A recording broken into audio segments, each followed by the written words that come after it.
Good morning, everyone. We meet again.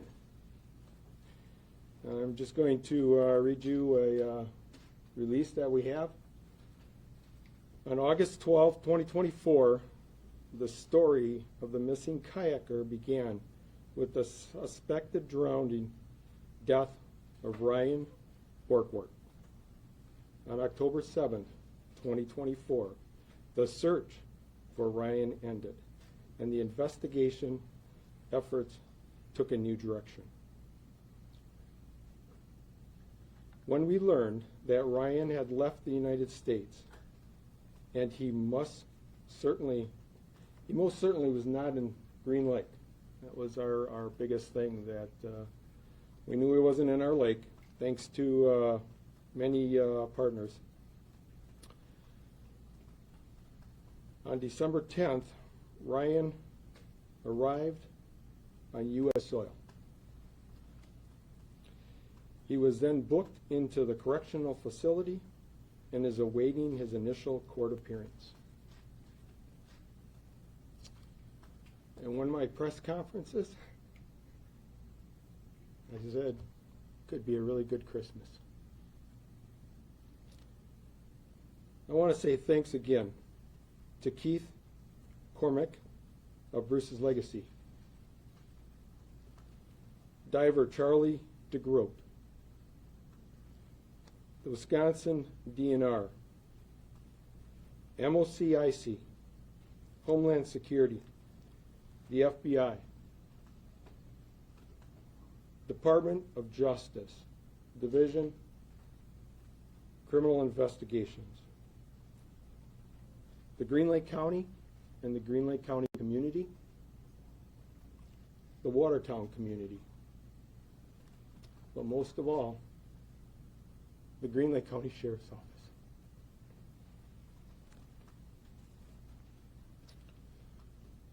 They're the ones that kept us going. I couldn't be more proud of them, of what they did for a family. We didn't give up.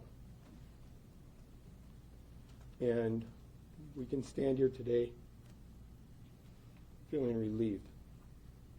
And I have one of my detectives here, Detective Jeremiah Hansen, who played a big key, and my chief deputy, Chief Matt Vanderkolk, that stuck with me, and we had a great outcome. And there's one more thing I want to say thank you to, and that is to you folks, the media. You take some raps sometimes, all right? But through this whole case, you were very good partners with us. And I appreciate that. And I want to say thank you. Is there any questions? Sheriff, I know last time you had mentioned that you knew he was somewhere in Eastern Europe, but were unsure exactly where. Have you been able to determine where he was and who he was with? At this time, we're still putting that together, so I can't release that yet. Is he cooperating with you guys? Have you been able to speak with him in person? He's cooperated with us. Came back to the United States. Do you know if he's had any contact with his wife and kids since the last time we spoke here last month? That I can't release. Can you detail how he returned back to the United States? Can you detail the step-by-step process of how he got back here? I got on an airplane and landed in the United States. Were there any other agencies involved in that? No. Getting him here? What country was he in that he flew from? I can't release that. Did he come willingly, Sheriff? Yeah. Have you said what compelled him to come back to Wisconsin? His family, I guess. And did he come back on his own, or? Yes. Was he Yes, he is. extradited? No. No, he came back on his own. So what charges could he be filed against him? You said he's awaiting his initial appearance. Yep, he's waiting initial appearance. Everything was sent up to the DA's office, and they'll be the ones that will review it. What were the charging recommendations that you referred to the district attorney's office? There was a number of them obstructing. Did he notify law enforcement in advance before he came home, or did you find out after he returned to U.S. soil? He notified us. We were in contact with him. What international airport did he fly into? I'm not going to release that right now. Was he taken into custody by law enforcement at that airport, or did he return to Green Lake and turn himself in? He returned on his own. When is his first court appearance? That I'm not sure. Could be today. That's up to the courts. Have you spoken with his family since his return, and could you share any of maybe some of their feelings and what they may have had to say following the news? We just briefly spoke to them, and I can only imagine how they feel. Can you talk a little bit about some of the conversations that took place between your department and Ryan from the last press conference to today? No, that we don't want to release.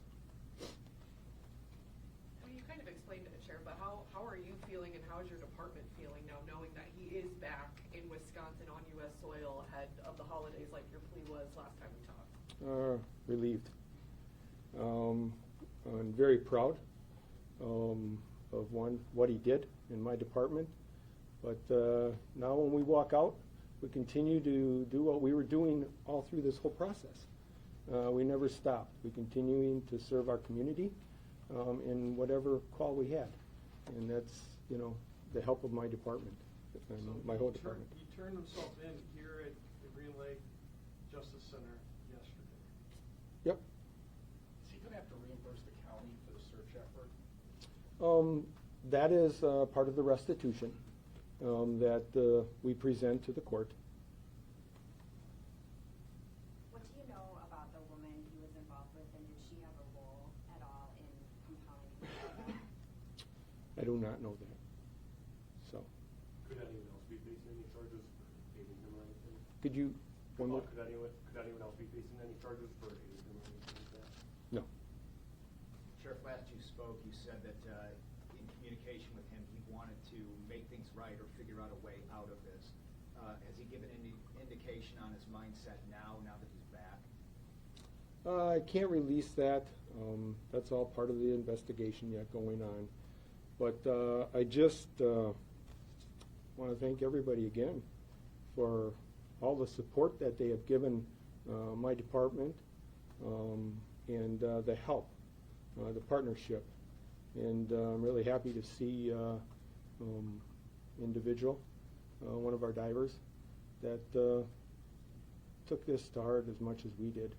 But that just speaks volumes of communities and what people are all about.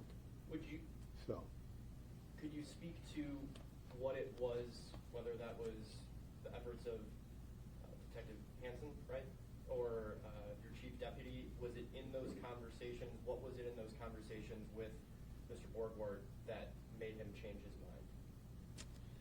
That's going to be up to him someday, but we're not going to release that. But it was one thing that worked in our favor. We brought a dad back on his own accord. So thank you, and have a Merry Christmas.